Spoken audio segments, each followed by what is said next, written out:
The crimes of Jeffrey Dahmer made the world cringe. 17 murders. Cannibalism. Sex with the dead. A man who made his Milwaukee apartment into a violent and erotic death chamber. One thing led to another. It took more and more deviant type behaviors to satisfy my urges.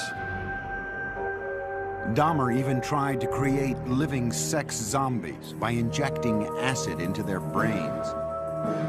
Jeffrey Dahmer, it seemed, was as close to raw evil as the world had ever known. Jeffrey thought he was the devil. Jeffrey thought he was so evil that he was equal to the devil.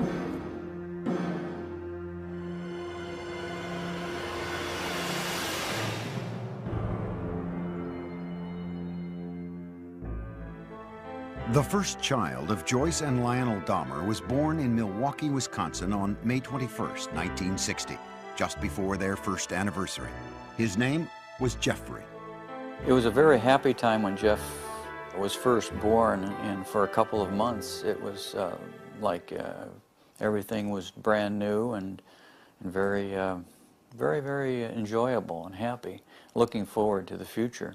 While Jeff's father pursued his chemistry degree, Jeff grew into a bright and loving child. He was very exuberant. He liked to wrestle. He liked to run around and ham it up for the camera. And he liked to play with kids. He liked to get together with them. And he was very outgoing. Jeff was also an extremely curious child. He seemed to want to play with things and feel things and get to know their texture, and he seemed to be very much in tune with what's around him. He just wanted to know what was going on. He had a fascination with animals as a youngster. Once 4-year-old Jeff watched his father collect the bones of small animals that had died under the house. I brought him out, put him in a metal pail just to collect them all in one place, and they dropped in with sort of a clanking noise, and Jeff seemed kind of interested in that noise, and he took a hold and let him drop down in too. You know, in retrospect, everything looks grim and dark and sinister. You know, like, could that be the start of something evil? Well, I have to admit, it's simply just the curiosity of a child. Lionel finished his schooling with a PhD in chemistry. The family moved to Ohio, relocating 3 times before settling down on a nearly 2-acre wooded lot in the town of Bath, an hour's drive south of Cleveland. It was then that Lionel began to notice the previously gregarious Jeff had become shy and withdrawn. He did seem to be awkward socially and just didn't feel comfortable. To take his mind off the move, 7-year-old Jeff was given a dog, Frisky, whom he loved dearly.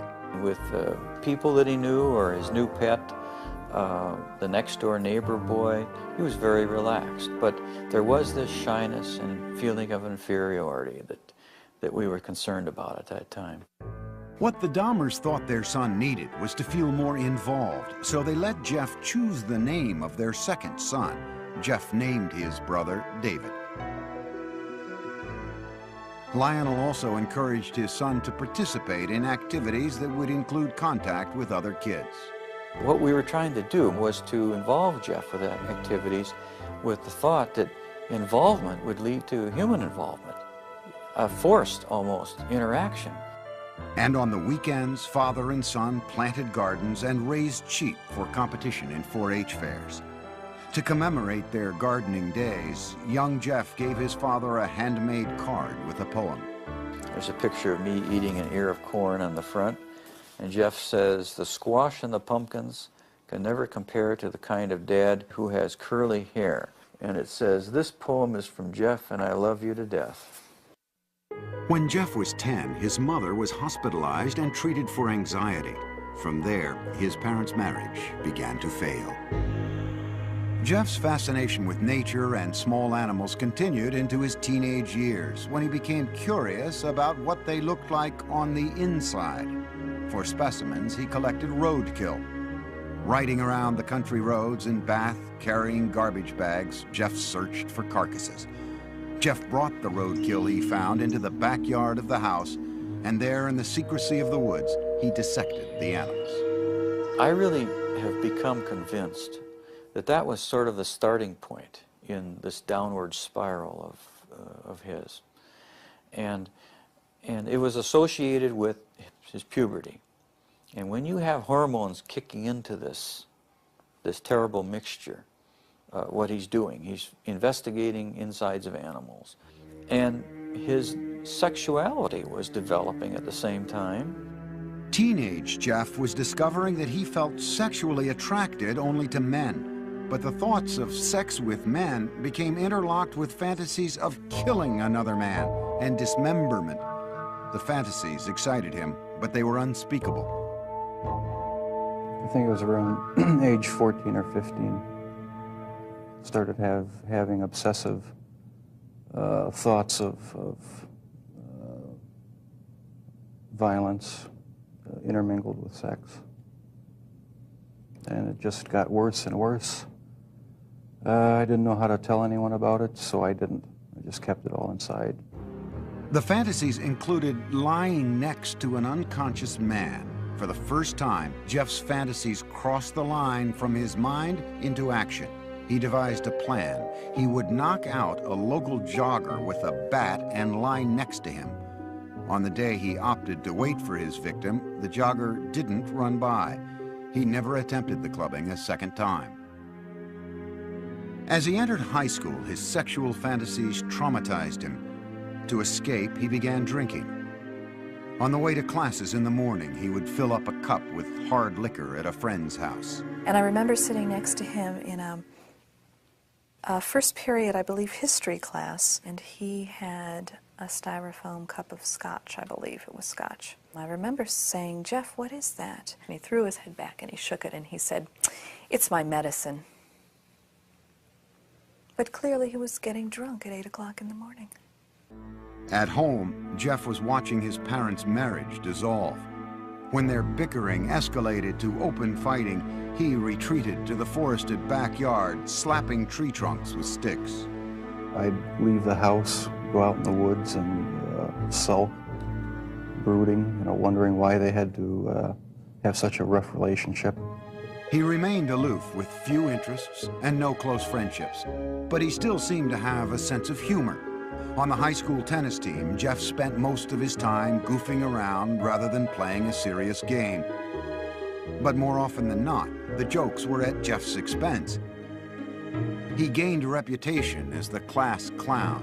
Acting out in a bizarre or unexpected manner became known at his school as, quote, doing a Dahmer. All of a sudden you'd be walking down the hall and you'd hear someone yelling and hollering and running through the hallway, and it's Jeff Dahmer in the middle of the day, running, flapping his arms, yelling, hurricane drill, everybody hide. At one point, Jeff collected money from classmates in exchange for a show at the mall. And a woman is handing out samples of sunflower seeds, and Jeff is taking one, and then another, and being very polite, like he always was, and then just spits them out all over the place, and starts yelling at the top of his lungs, "I'm allergic, I'm allergic, I'm allergic," and runs away. During his junior year, Jeff went along on a school-sponsored trip to Washington, D.C. And Jeff said, "I have an idea, let's go see the vice president." And we sort of all laughed and said, "Yes, sure, the vice president." Jeff went to a payphone. When he returned, he announced that they would be seen in the office of Vice President Walter Mondale in 2 hours. He had explained that we were high school students from Ohio working on our school newspaper, and we were in town for a week, and could we come and talk to someone in the vice president's office? His slick talking worked. Dahmer had gotten his classmates inside the executive office building to meet with Mondale. In the classroom, Jeff was something of a model student. Very polite to adults, dressed very nice, very respectful to teachers. Did his work. He could be an A student if he wanted to. Other times he would fail a class because he had no interest. He could be very polite with very good manners. Yes, sir. No, sir, when he spoke with teachers. He was perfecting his ability to fool authority figures. But as time went on, Jeff became less interested in his performance at school. No one really knew what was going on in his mind. He didn't open up to anybody. He didn't have any close friends. And he had really slipped away from his social life the older we got in high school. At the school near Bath, Ohio, Jeffrey remained an alcoholic outcast. His behavior was the subject of mockery from other students. I don't think he connected, he didn't engage with people. So if you don't engage with people, then you give and take of conversation and feelings, then you end up internalizing a lot.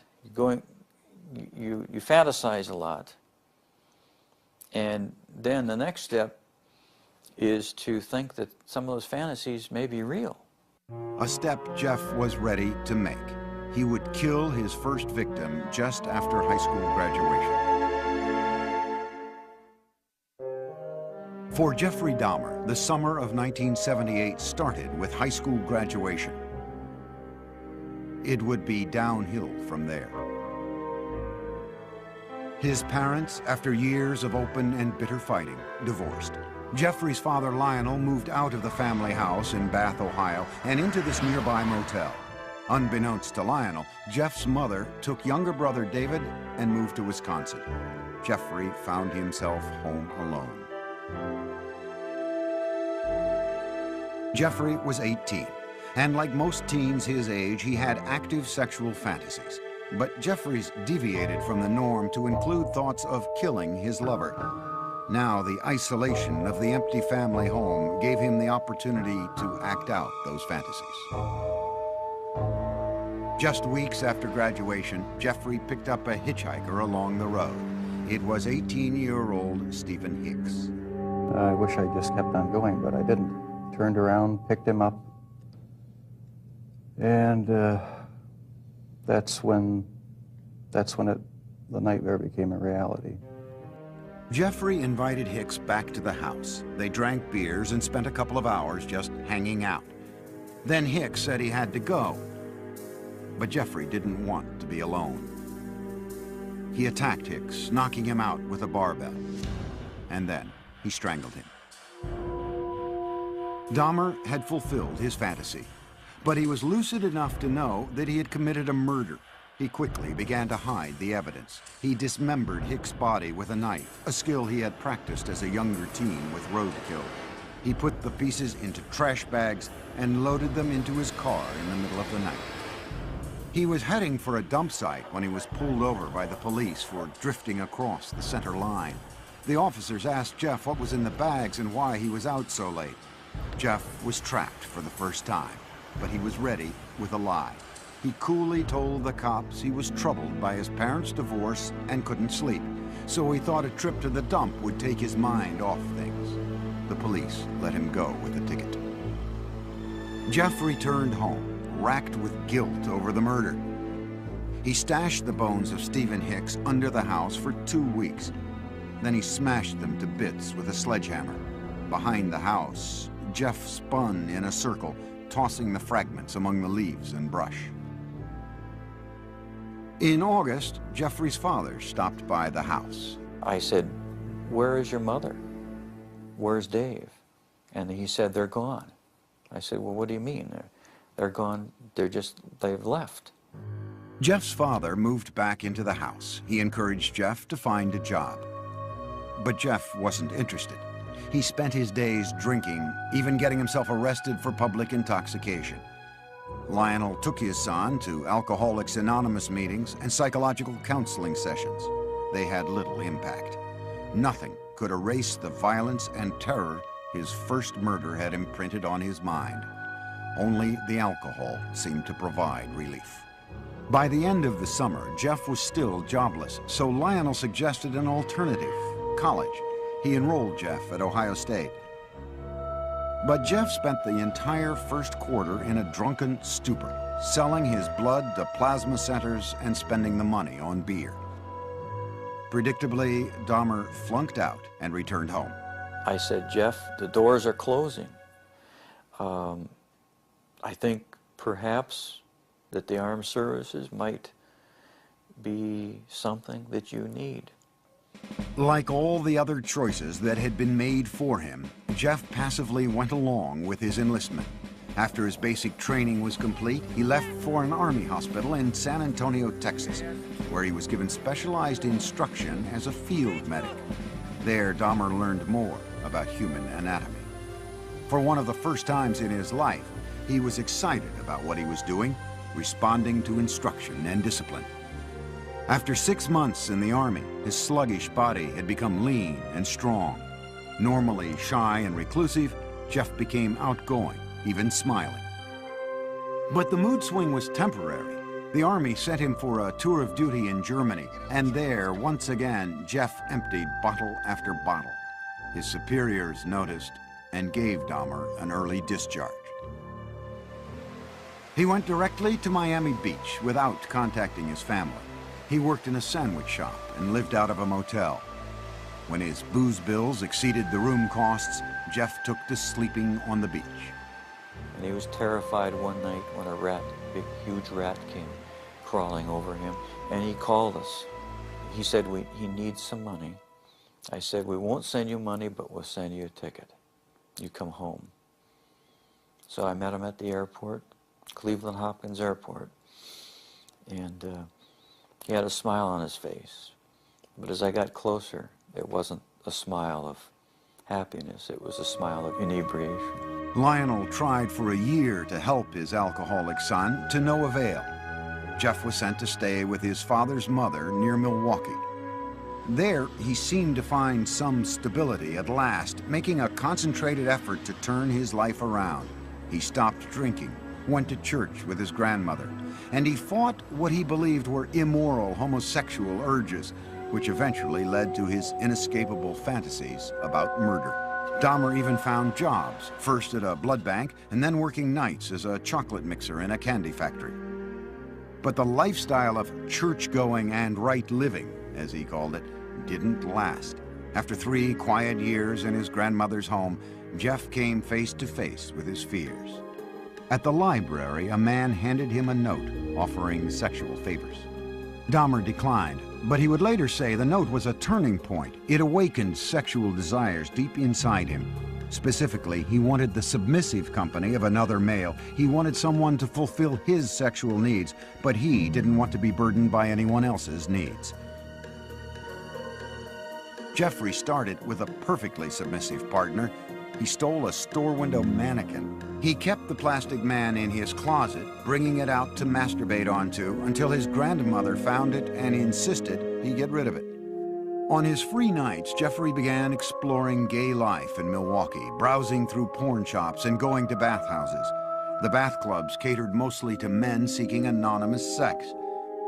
To make his partners there submissive, Jeffrey gave them drinks laced with sleeping pills. When they fell unconscious, he would lie down next to them, listening to the sounds of their bodies, their heartbeats, their stomachs. But the drugging experiments ended when one man overdosed and spent a week in the hospital. Jeff was asked never to return to the club. But he then discovered the gay bars and discos of Milwaukee. These would become the killer's favorite hunting grounds.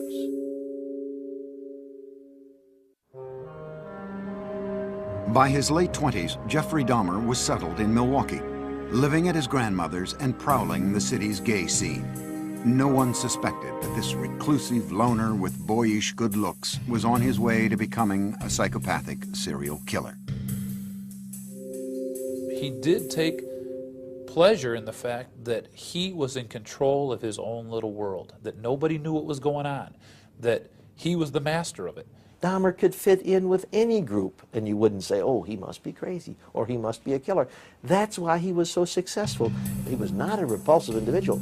Certainly not in Milwaukee's gay nightclubs. We have it on good facts that he was considered somewhat of a honey in the gay community, that people found him attractive. Several people told us that he was the kind of guy that you wanted to take care of, you wanted to baby him. But Dahmer had very specific requirements for his men. He chose a body style. He liked long, lean, smooth, muscular, body styles, and it didn't matter if they were black, white, yellow, red, or brown. If he found them attractive, he would try to get them. In November 1987, Dahmer met 25-year-old Steve Toomey at a downtown club called 219. After a few drinks, they left the bar for a night at the nearby Ambassador Hotel. Dahmer used an old trick to get Toomey into the submissive state he craved. I had put some sleeping pills in his drink to render him conscious. And was just going to spend the night with him. When I woke up in the morning, my forearms were bruised, and his chest was bruised, and blood was coming out of his mouth. He was hanging over the side of the bed, and I have no memory of beating him to death, but I must have. But Dahmer didn't panic. He went out and bought the biggest suitcase he could find. At the hotel, he crammed Toomey's body into the case, dragged it into a taxi, went back to his grandmother's house, and dismembered Toomey in the basement. That's when the obsession went into full swing. He decided after that second death that he would no longer attempt to control his desires, that he would give full rein to them, yield entirely to them, and after that his life became the pursuit of unmitigated sexual pleasure. Dahmer now decided to pursue his fantasies of ultimate control. It was no longer enough to have his partners submissive just for a night. He wanted to keep them that way forever. So with the intent to murder and then butcher the men he picked up, Dahmer returned to the clubs. At a bus stop outside 219, he met 14-year-old James Doc Stater. Dahmer offered him $50 to spend the night with him. They took the bus back to Dahmer's grandmother's. While she slept, Jeff and Doc Stater had oral sex. Then Dahmer drugged and strangled him, his preferred method for killing.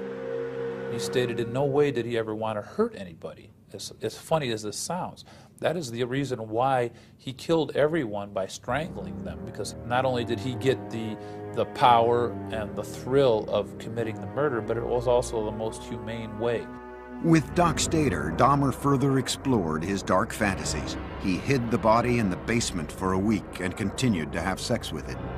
Most serial killers are sexual deviants who are social and psychological sociopaths and sexual-paths who kill people for their own sexual gratification. Dahmer's was different than that. He was a true necrophiliac. He was trying to have sex with an unconscious or dead person. Once James Doc Stater began to decay, Dahmer dismembered him in the basement near a floor drain, just as he had with Toomey. Dahmer was now drinking heavily again, especially on the nights he planned to murder. By the time he killed, he would be stone drunk. He drank because his conscience was so strong. This isn't a man that didn't know the difference of right from wrong. 2 months after killing Doc Stater, Dahmer picked up 21-year-old Richard Guerrero from a Milwaukee bar, again offering him money to spend the night. In a familiar pattern, Dahmer drugged and strangled him. He spent a few hours with the corpse before dismembering it. He then placed the body parts into trash bags for the city garbage collection the next day. In the summer of 1988, Jeff's grandmother asked him to move out. She had been troubled by Jeff's late hours, the mannequin in his bedroom, and now unidentified foul smells from the basement. He took an apartment on Milwaukee's west side and immediately accelerated his downward spiral when he approached a 13-year-old boy on the street and lured him into the apartment. Inside, Dahmer scared the boy by fondling him, and the youngster ran from the apartment. Dahmer was convicted on second-degree sexual assault charges only. The murders were still his secret. He was sentenced to 1 year in a work release program that required him to spend his nights in a prison dormitory while he continued working at the chocolate factory. In the 10 days before he began his sentence, Dahmer struck again. He met 26-year-old Anthony Sears at the gay club La Cage and killed him. He mummified Sears' head and genitals and kept them inside his locker at the chocolate factory. Towards the end of the work release term, Jeff's father wrote to the judge and urged him to put Jeff in an alcoholic treatment program, writing, "I have tremendous reservations regarding Jeff's chances when he hits the streets." No program was ordered. Jeff was released 2 months early. He moved into another low-income neighborhood in Milwaukee. The rent at the Oxford Apartments was cheap, and the location was close to the gay clubs. On his own again, he was free to feed his relentless sexual urges. Within 3 weeks of his release, Dahmer began a 1-year killing frenzy. He would leave 13 more families, most of them African-American, searching for loved ones who had simply disappeared. The police, too, searched in vain. Once Jeff started on his killing spree, all of his financial resources, all of his time, money, effort, desires, emotions, thoughts went into his secret world of killing people and keeping them with him. Many times he talked about trying to fight it, even after he had killed a couple people, saying how he wasn't going to do it again. But within a month, he would be back out at the bar stalking. One victim almost got away. Dahmer had drugged 14-year-old Konorak Synthesomphone, the brother of the boy Dahmer had been jailed for molesting the year before. As Konorak slept, Dahmer went out to buy more liquor. But while he was gone, the teen woke up. He staggered out into the street naked. A concerned neighbor called 911. Milwaukee Emergency Operator 71. Okay, hi. I'm on 25th and State, and this is young man. He is butt naked. He has been beaten up. He is very bruised up. He can't stand. He's study fall out. He is butt naked. He has no clothes on. He was really hurt. Police arrived. By this time, Dahmer had returned from his beer run. As he had with police in Bath, Ohio after his first killing, Dahmer smoothly lied. He told police that Konorak was his gay lover who simply had too much to drink. He brought the cops into his apartment and showed them Polaroids he'd taken of the teen, proof, he said, of their relationship. The police believed the 14-year-old was of legal age and left him behind with Dahmer. They wrote the incident off as a lover's quarrel. Again, Dahmer had been slippery enough to keep his killings a secret. As soon as the cops left, he murdered the boy. Inside Dahmer's apartment, the bodies began to pile up. So he bought a 57-gallon drum and filled it with a powerful acid to dissolve the dismembered limbs and torsos. After weeks in the acid, the remains of Dahmer's would-be lovers became sludge, which he flushed down the toilet or the bathtub drain. For others, Jeffrey boiled the skin off their bones on the stove. A sweet, bitter odor of death began to infest the building, and many tenants traced the smells straight to Dahmer's door. It's awful funny. Whatever Jeff was cooking, Jeff never bought no groceries. So what could he have been cooking that smelled like chitlins? Chitlins have a very peculiar, nasty odor to them, you know. Dahmer was pathologically lonesome, not wanting his sexual partners to leave him even after death. He took keepsake photos while removing their flesh and then preserved certain parts. And one thing led to another. It took more and more deviant type behaviors to satisfy my urges. He devised a plan to build a shrine out of skeletons and skulls, but he was still in search of the perfect partner, one who was completely submissive but alive and not prone to decay. On a few still living victims, Dahmer used a power drill to open small holes in their skulls. Then he injected acid into their brains. According to Dahmer, none of his experimental zombies lived longer than a day. And in perhaps the ultimate effort to keep his victims with him, Dahmer began eating their flesh. It made me feel like they were a permanent part of me. Besides the just mere curiosity of what it would be like, it made them feel that they were a part of me, and it gave me a sexual satisfaction to do that. Throughout this year of ruthless killing, Dahmer still appeared outwardly normal. In this video, taken at his grandmother's house on Thanksgiving, Dahmer talked calmly with his father. Well, you're looking good. Grandma was saying that she thought that you got quite a bit thinner, but you look fit. I don't know. Well, I've been surviving mostly on McDonald's food. It's just so much easier just to pop into a restaurant. But yeah, like I've said before, it gets too expensive, and it does. I have to start eating at home more. It's amazing how he could sit there and appear like he's, you know, clean cut, nice jacket on, and talking very hopefully about his job, intelligent. It's amazing how much a human being can hide from another human being. But careful as he was, Jeffrey Dahmer was about to run out of good lies. In July 1991, the city of Milwaukee discovered a serial killer, 31-year-old Jeffrey Dahmer. One man, Tracy Edwards, had managed to escape from the horrors of Dahmer's apartment and flag down a passing patrol car. When the officers entered the apartment, they found 83 Polaroids of bodies in various stages of dismemberment. There were more shocking discoveries in the kitchen. There were 4 fully enfleshed skulls still there, sitting in a refrigerator. One of the officers said he opened the icebox. He heard a scream.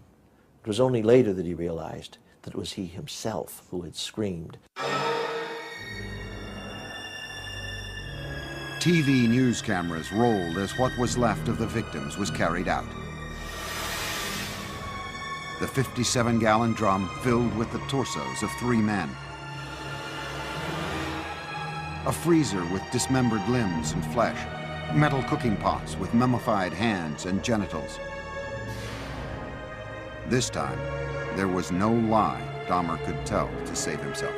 He was walking in a pretty defeated manner. His shoulders were hunched, his head was down, he was sweating profusely. He kind of had a faint, kind of a whining, like a baby crying noise about him. At the police station, detectives began a marathon interview with the suspected killer. Dahmer at first blamed the booze instead of himself, saying he wouldn't have been caught if he hadn't been so drunk. But Dahmer was now clearly scared. The look of terror and almost hysteria that he had on his face in the interrogation room that first night as he was coming down off the alcohol and finally realizing that the gig was up. He was caught. He did cry several times. He went into a rage. Besides asking to kill himself, he stood up and pounced around a couple times. Once Dahmer sobered up, no one could guess at the gruesome details to follow. He made this statement: when I tell you what I'm going to tell you, you're going to be famous. And I tried to say, look, Jeff, there's nothing that you can tell me that is going to freak me out. And he laughed at that. He said, you don't know what I've done. Dahmer spent the next 6 weeks with the detectives, recounting the murders of 17 men, a 159-page confession. It seemed cathartic to Dahmer to finally get the deeds of the last 13 years off his chest. With the information from his confession, investigators went back to Dahmer's childhood home in Bath, Ohio. They raked up the shattered bones of Stephen Hicks, Dahmer's first victim. The Milwaukee County coroner started matching skulls with torsos, and the police began the sad task of notifying families. Dahmer pleaded guilty but insane. The issue of his sanity would be the sole question before the jury. You know immediately that it's going to be probably an insanity defense. What can you argue? You can't claim self-defense. You can't say you don't know how those bodies got there. Wisconsin had no death penalty, so if the jury found him sane, he would spend the rest of his life in prison. If they found him insane, he would be imprisoned in a mental facility. Dahmer himself couldn't understand why he enjoyed fantasizing about murder. Jeffrey thought he was the devil. Jeffrey thought he was so evil that he was equal to the devil. And he knew there was something wrong with him, but he didn't know what it was, but he never categorized himself as being insane. The man who entered the Milwaukee County courtroom in January 1992 appeared completely normal until the words of his confession were read in court by Lieutenant Dennis Murphy. He related this was a person he really liked. He indicated that he had filleted his heart and kept it in the freezer, and he also kept his bicep. He indicated that he had eaten the thigh muscle of this subject, but it was so tough he could hardly chew it. He then purchased a meat tenderizer and used it on the bicep. Dahmer's father, Lionel, sat in the courtroom beside his second wife, Sherry, stunned by what he heard. No one softened the blow for us. No one told us, no one prepared us with any of these details. How could this be? How could I have not known about it? Dahmer's crimes seemed to be devastating proof of insanity. What else could explain the actions of a man who had sex with the dead, dismembered their bodies, preserved their skulls, and ate their flesh, all for sexual gratification? But the law has a very strict interpretation of insanity. Dahmer's defense team had to prove two things. One, that he indeed suffered from a mental disease, and that it kept him from knowing right from wrong. Necrophilia, a compulsion to have sex with the dead, is recognized as a sexual disorder, but it does not make one legally insane. He argued that the necrophilic drive was such that he could not control it. But we don't accept that in the United States as a defense, no more than we accept a pedophilic drive of the man who wants to have sex with children. Ladies and gentlemen of the jury, I understand you have arrived at verdicts in this manner. In a 10-2 decision, the jury found Jeffrey Dahmer legally sane. Some relatives of Dahmer's victims sat quietly in court, others cried. Prior to his sentencing, they were allowed to express themselves before the judge. Jeffrey, I hate you! I hate you! Jeffrey's out of control! Don't Jeffrey, I'll kill you! I'll get me, motherfucker! I can kill you! What's your name, fast? I can kill you! Once order was restored, Dahmer spoke publicly for the first time. I feel so bad for what I did to those poor families, and I understand their rightful hate. I have seen their tears, and if I could give my life right now to bring their loved ones back, I would do it. I am so very sorry. Many questioned the emotional depth of Dahmer's apology, whether a man who killed so routinely had the conscience to feel remorse. The judge sentenced Dahmer to a 937-year prison term, but it would last only a few tormented years.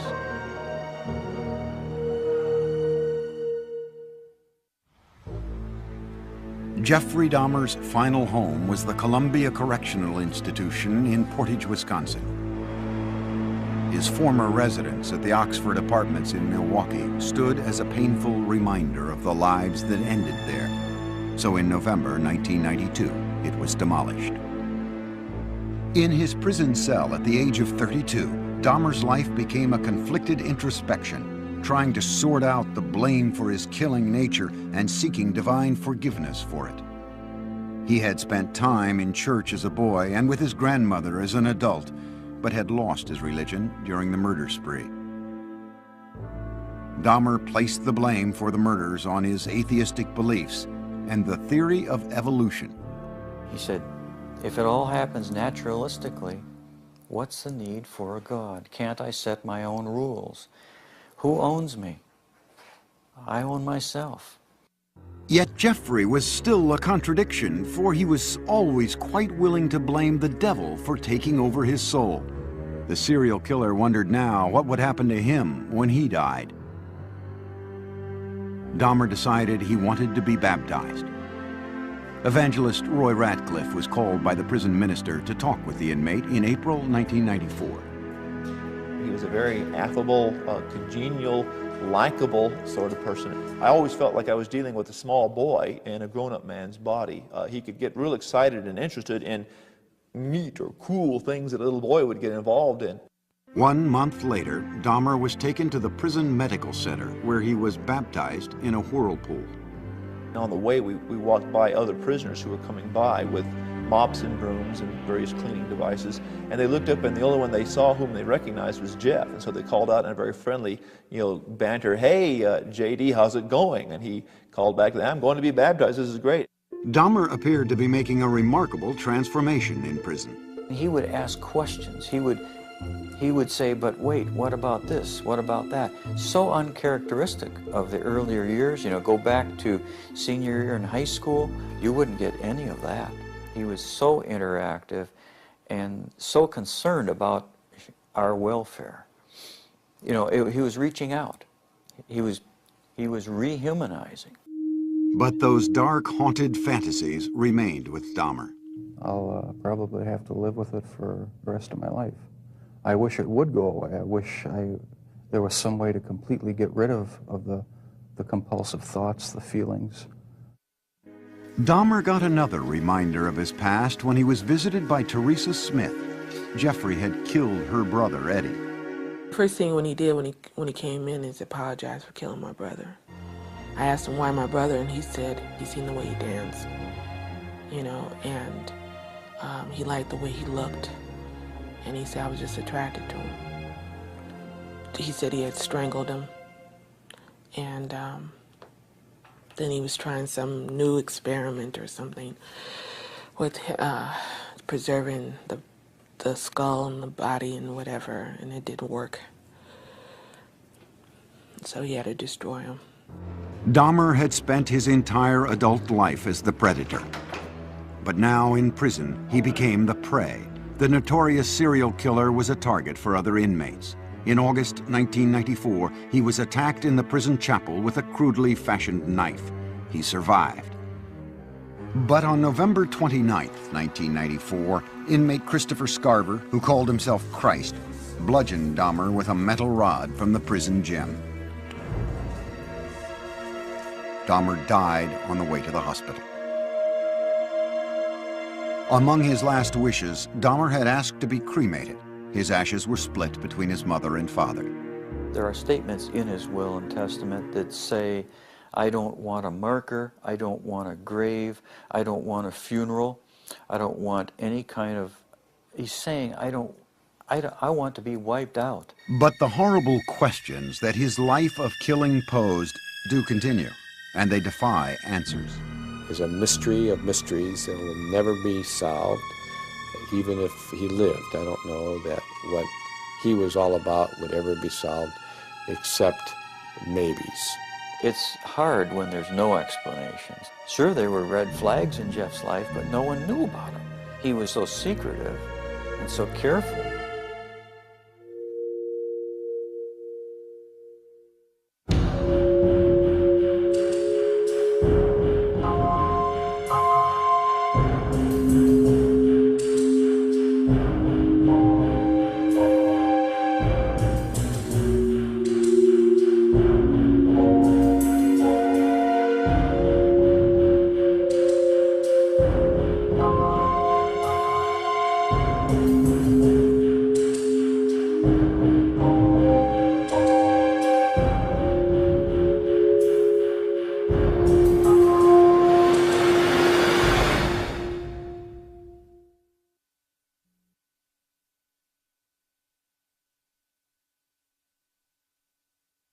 Looks grim and dark and sinister. You know, like, could that be the start of something evil? Well, I have to admit, it's simply just the curiosity of a child.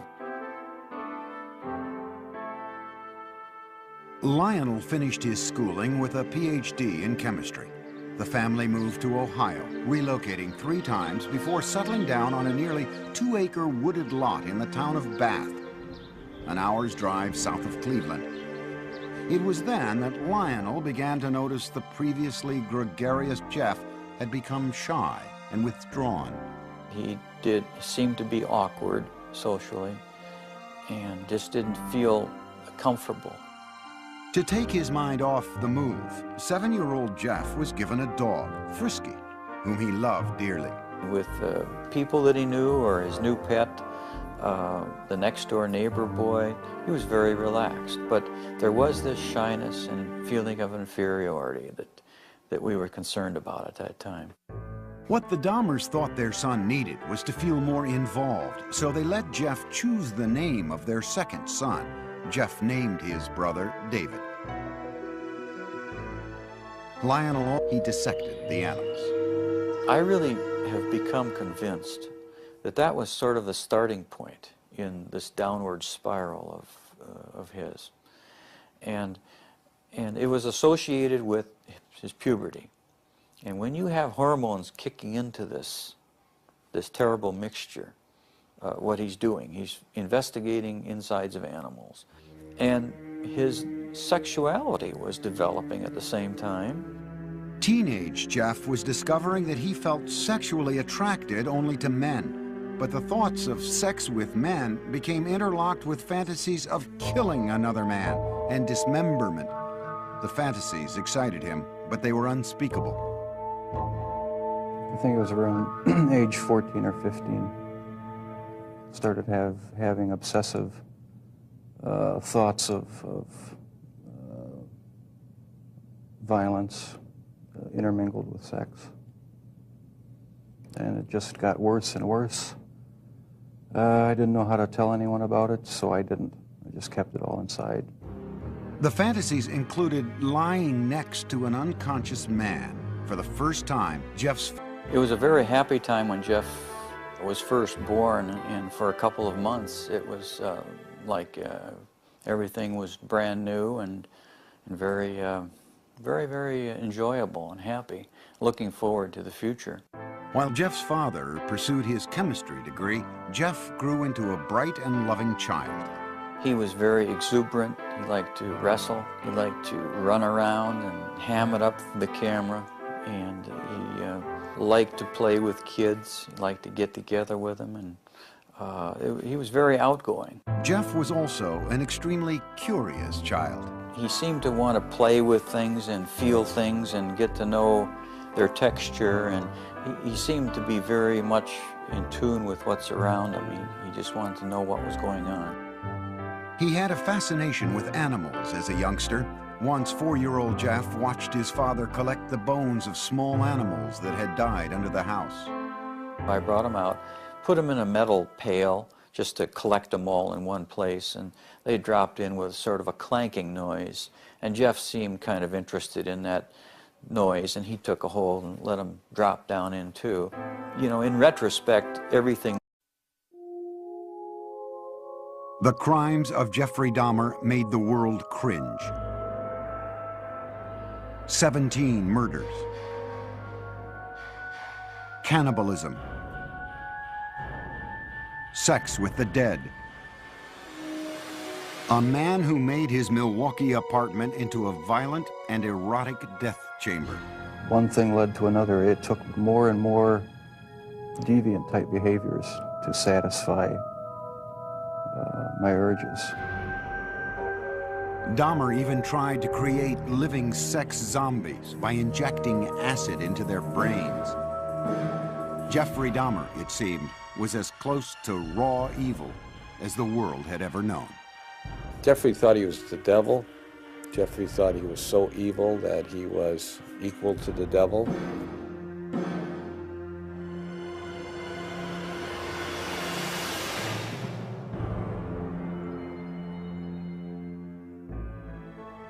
The first child of Joyce and Lionel Dahmer was born in Milwaukee, Wisconsin on May 21st, 1960, just before their first anniversary. His name was Jeffrey. Also encouraged his son to participate in activities that would include contact with other kids. What we were trying to do was to involve Jeff with that activities with the thought that involvement would lead to human involvement, a forced, almost, interaction. And on the weekends, father and son planted gardens and raised sheep for competition in 4-H fairs. To commemorate their gardening days, young Jeff gave his father a handmade card with a poem. There's a picture of me eating an ear of corn on the front, and Jeff says, "The squash and the pumpkins can never compare to the kind of dad who has curly hair." And it says, "This poem is from Jeff, and I love you to death." When Jeff was 10, his mother was hospitalized and treated for anxiety. From there, his parents' marriage began to fail. Jeff's fascination with nature and small animals continued into his teenage years, when he became curious about what they looked like on the inside. For specimens, he collected roadkill. Riding around the country roads in Bath, carrying garbage bags, Jeff searched for carcasses. Jeff brought the roadkill he found into the backyard of the house, and there in the secrecy of the woods,